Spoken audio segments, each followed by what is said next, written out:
if I ever sneeze or whatever, or sniffle throughout this live stream, it's because my allergies, for some odd reason, just went into complete full gear today.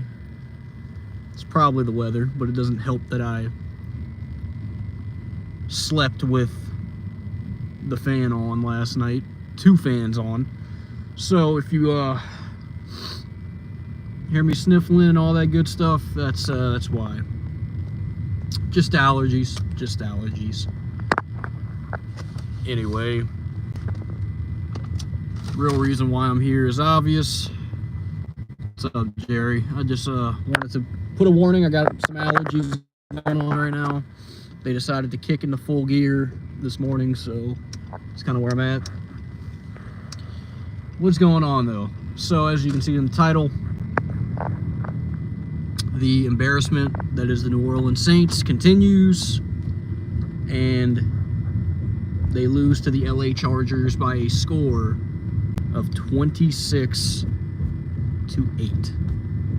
26-8. Process that. You just lost 2 games now where you've averaged 9 points a game. And I mean, take away that garbage time touchdown at the end of the game against Denver, you've scored a total of 11 points. 9 points on offense. So let that sink in. When the game was actually being played and it meant something, you scored 9 points on offense in 2 games. 4.5 points per game. I don't know what more needs to be said. I don't know. I mean, I don't know what the Saints organization is looking at this point. I don't know. It is what it is. I think it's the upper management for the Saints has basically told us we're not firing Dennis Allen. Dennis Allen is not going to be fired in season. So give up on that. Take it off of your bucket list. It's not happening. We're going to have to deal with it for the rest of the season. And at this point, I'm not even sure. I mean, I'll be completely transparent. I don't know if they're going to fire him at the end of the season. Just based on what I've seen and the post-game conferences and what Mickey Loomis has had to say. I mean, dude, it's really looking like they're going to use injuries as a crutch. It's really looking that way. Yeah, snakebite. 6 straight losses for the Saints since Katrina. I was in 2nd grade the last time the Saints lost 6 straight games. Can't make this stuff up, dude. Can't make it up. You just can't make it up. At this point, I'll be completely honest. I'm pretty numb to it. I'm a little bit numb to it at this point. I mean, I have a lot going on in life right now as it is. Therefore,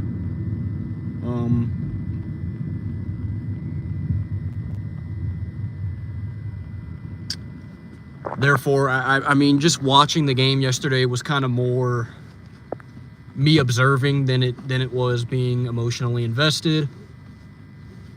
And I'm not going to be done doing what I got to get done until next weekend. So, with that being said,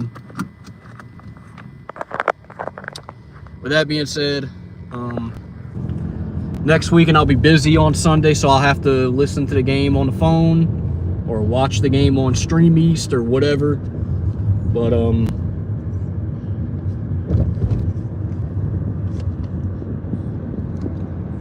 crap, there's a police officer right here. I don't know if he's trying to get... Let me make sure this cop ain't trying to... I mean, of course it's my instinct to be paranoid, but I'm gonna make sure this cop ain't freaking trying to pull me over. So...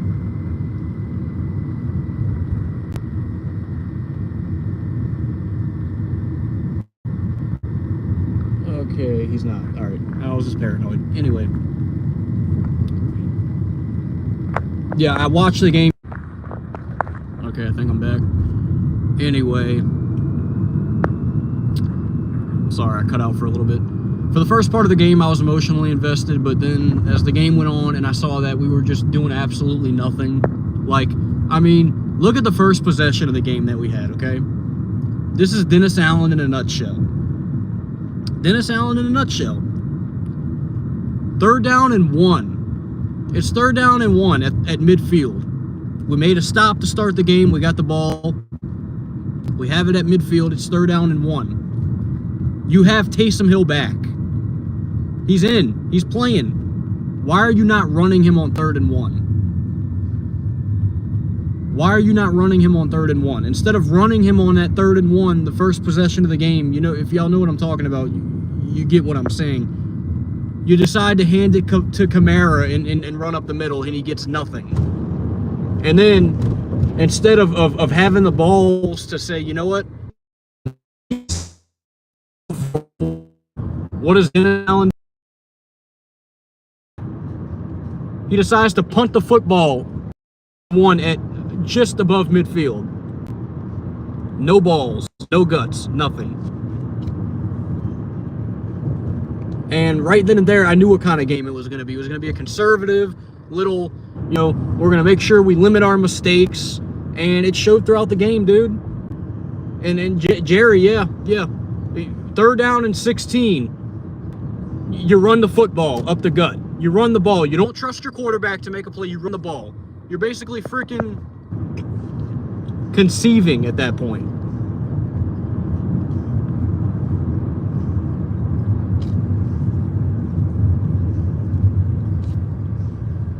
Like, what? Like, why, dude? Why? I don't get it. I don't get it. Throughout the entire game, they babied Spencer Rattler. Didn't let him make any kind of throws.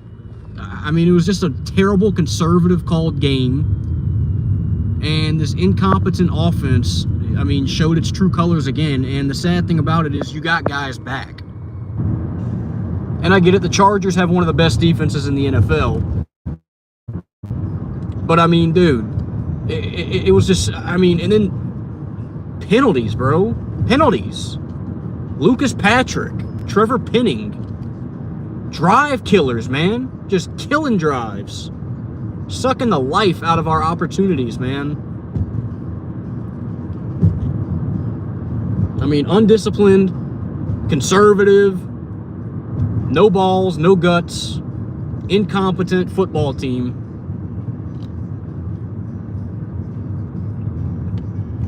Oh yeah, Jerry, I know you lied, buddy. I said the Saints would win between 7 and 10 games this year.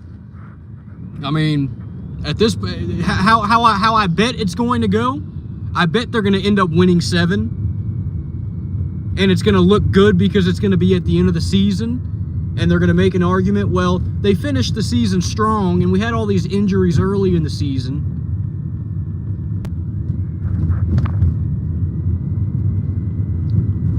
But realistically, what should happen is the Saints should not win another game the entire year. As long as they continue to play like this. I mean, I don't think they should beat anybody the rest of the year. I don't even know if they're going to beat Carolina, dude. I don't know if they're going to beat Carolina. Exactly, Snakebite. You got Lucas Patrick. I mean, bro, at the end of the year, bro, at the end of the season, in the offseason, you need to get some offensive line help, dude. You need to get some offensive line help, dude. Keep Eric McCoy, Cesar Ruiz, Fuaga, you keep those guys. But guys like freaking Connor, I don't know what the dude's last name is, the center, Connor McGlynn. I'm not about to say Connor McGregor. Connor something, I don't know what the dude's last name. Get rid of him, get rid of Lucas Patrick. I mean, you need to get some serious offensive line help in the offseason, dude. Serious offensive line help. Because this ain't it. This ain't it, dude.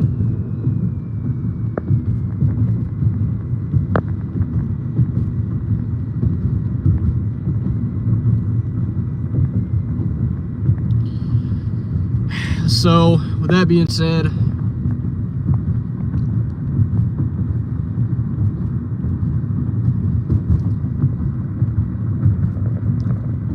Spencer Rattler, I mean, he wasn't doing anything the entire game, so you put in Jake Haener, and I mean, not much better. I mean, I'll be honest, I thought, hey, yeah, put in Jake Haener. We've gone an entire 2.5 quarters and we have 5 points. Put in Jake Haener. I even said it. I don't think that was the wrong decision. But I mean, at this point, it's whatever, dude. It's whatever. Like I said, no emotional attachment whatsoever after the first couple of quarters. The Chargers have like the second to last. They're like second to last in offense, and they light it up on us, especially in the second half. They absolutely light it up on us. And I guess I'm not completely upset because I had Ladd McConkey in my fantasy team, so I got him in fantasy, so I had him for 29 points, so that was cool. But aside from that, I mean, you made a Chargers offense that typically sucks look good. And I mean, the defense, they did all they could in the first half, but once they saw that offense wasn't doing nothing, I mean, what do you expect? So, with all that being said, I mean, this is just a dumpster fire. Don't expect it to get better. Dennis Allen is not getting fired, so please don't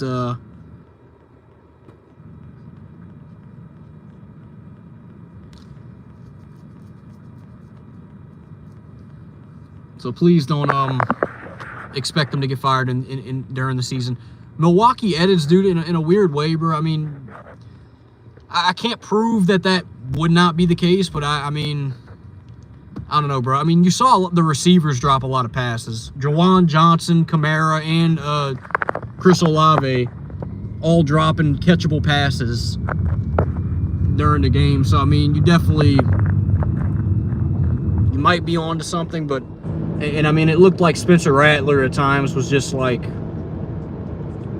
just rolling to his right, throwing the ball out of bounds constantly. I mean, it was, and from what I saw from Jake Haener, he took what the defense gave him. So, I will say that, I mean, I can't blame either Rattler or Jake Haener for the position they've been thrown in. You know, this disarray that they've been dealing with. And then you got the master of all losers running the show in Dennis Allen, arguably the worst coach in NFL history. I mean, I don't think that's an over-exaggeration. I think you can definitely make an argument. So, I mean, it's hard to really fault either one of those guys for the loss. I think a lot of people are going to be a lot more harsher on Spencer because he played a good sample size of the game and literally did nothing. I mean, his running capability was absolutely horrible. Could not run the football. He tried to get out of pressure situations and got sacked. But I mean, then again, you're playing a good Chargers defense. So I mean, what do you expect?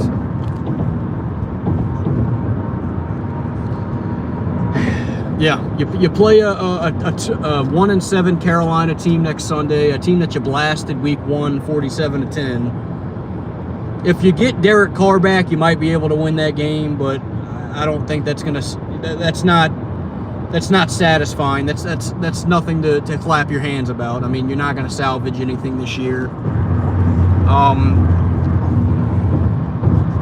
I mean, if you wanted any chance to salvage anything this year, you'd have to win the next 3 going into your bye week and go into the bye week at 5-6, and that's not happening. You might beat Carolina. I don't think you're going to beat Atlanta. I don't think you're going to beat the Falcons. And I'm not going to lie, dude. I think you're going to lose to the Browns, too. I think Jameis is going to come in and have something to say about that. Jameis Winston, I mean, they just got done beating Baltimore. They're inspired, man. I mean, Cleveland, I mean, if there's any team at 2-6 that's going to make a run and salvage their season, I think it's going to be Cleveland. So, look for the Saints to lose that game, too.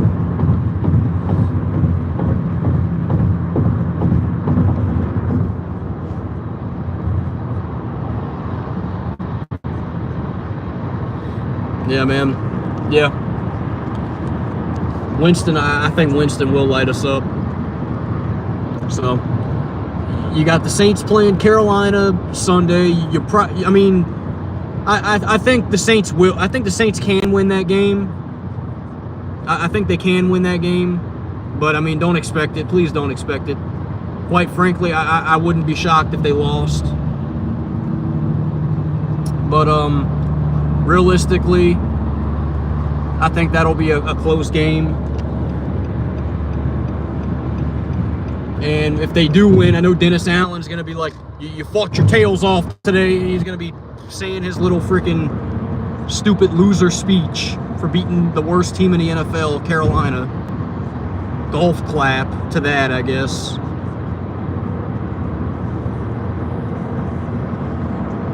But, yeah, man, 2-6, man. This is unfamiliar territory, to say the least. Saints haven't been 2-6 in 20 years, man. 20 years, bro. Since Katrina. Since before I started watching them, for sure, man.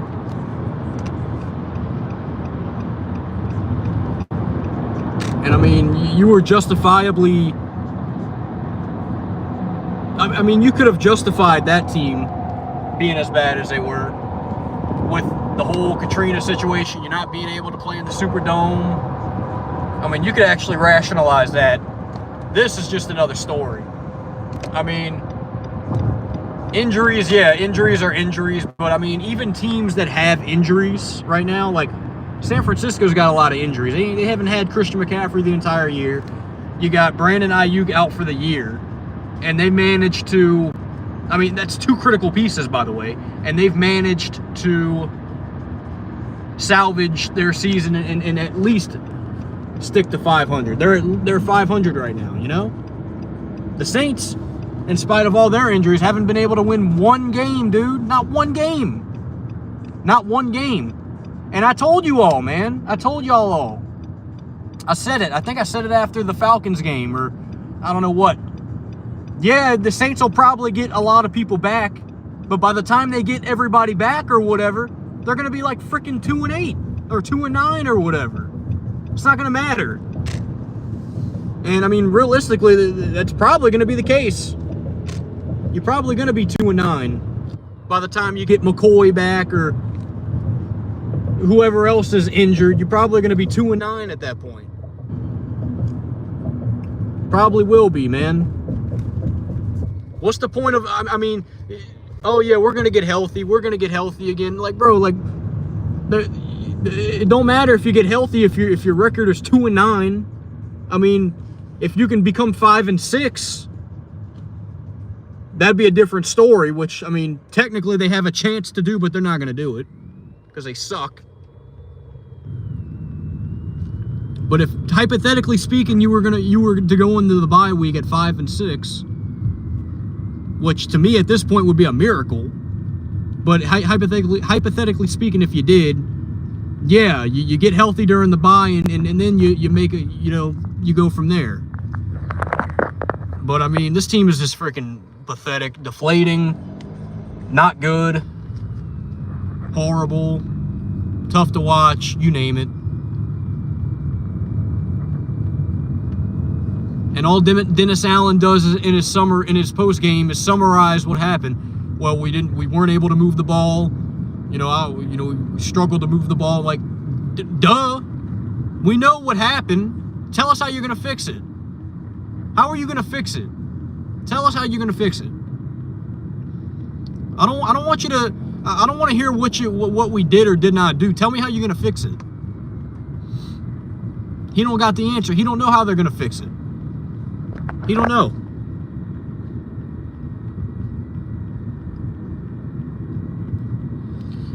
Yeah, snake bite. Yeah, week 2. Or was it week 2 or week 15 or whatever? We beat them both times, but after we had been on that 3-game losing streak, we beat them again. And then Gail Benson's up in the freaking locker room, and Mickey Loomis and all of them, they're all celebrating a win over the lowly Panthers. Like, bro, like, for most of that game, it was like 14-6 until the final 5 minutes. And you're celebrating a freaking win over the crappy Carolina Panthers, man.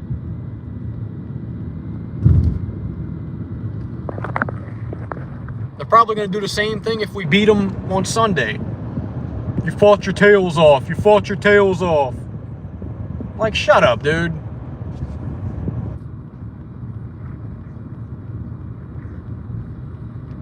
At this point, it's whatever, dude. They clearly just are. They don't care about winning. They're content. Gayle Benson is such a family-oriented owner. Like, I mean, you chose the continuity route. It hasn't worked, man. It hasn't worked. Oh yeah, Snakebite. Yeah, I remember that locker room celebration right after we beat them to go to 6-7 on the year after we had just got done losing 3 in a row. Lose to the worst team, beat the worst team in football. Everything's all right again. Everything's okay. Everything's just fine after you beat the worst team in football. Woo! That's the New Orleans Saints. Just content with mediocrity. Just a pathetic run organization. Gayle Benson is not a good owner. The only thing she's good for is keeping the team here. I'm not saying she's a bad person. She's not a good owner. She's probably one of the worst owners in the NFL. I mean, legit. Right next to the Carolina owner. She's probably one of the worst owners in football. I know y'all work hard. Y'all work very hard. Shut up, man. Stop sugarcoating it. So yeah, I'm just over it. I'm over it. But what you gonna do? Who am I? What am I gonna do about it? Anyway, guys, that's pretty much all I got to say. Like I said, I mean, I'll continue to watch the games as much as I can, but I'm at the point where I'm not gonna work my Sunday around it, if that makes sense. I'm not going to plan and throw Saints parties and cook for the game or what. I'm not doing none of that. Like, if the Saints play Sunday and I get invited to go do something, I'm gonna go do that. And I'll probably just keep up with the game on my phone and, you know, listen to it on my phone or watch it on my phone. But I'm not about to build my Sundays around the Saints anymore. At least for this year. I mean, it's pathetic. Uninspired. You know, non-competent. Looking like a preseason game out there. I mean, it's pathetic. It's pathetic. So, that being said, folks, that's all I can really say about the game. I can't really say much more. It is what it is. Y'all have a good one. I'll see y'all when I see y'all again. Peace.